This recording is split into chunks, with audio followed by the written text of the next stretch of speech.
ડાકોર પાસે આવેલ ડાકોર કપડવંજ રોડ પર હિટ એન્ડ રનની ઘટના। ડાકોર દર્શને આવી રહેલા દંપતીને અજાણ્યા વાહને ટક્કર મારી નાસી ગયો।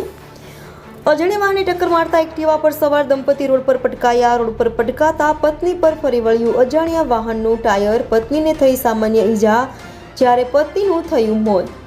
અમદાવાદના વિજયકુમાર બી ગોર અને સંગીતાબેન ગોર અમદાવાદથી ડાકોર દર્શને આવી રહ્યા હતા।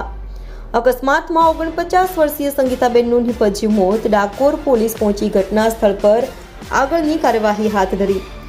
મૃતદેહને પોસ્ટમોર્ટમ અર્થે ડાકોર સબ ડિસ્ટ્રિક્ટ હોસ્પિટલ ખાતે ખસેડવામાં આવ્યો। Reporter Chirag Patel, India 24 news, Dakor.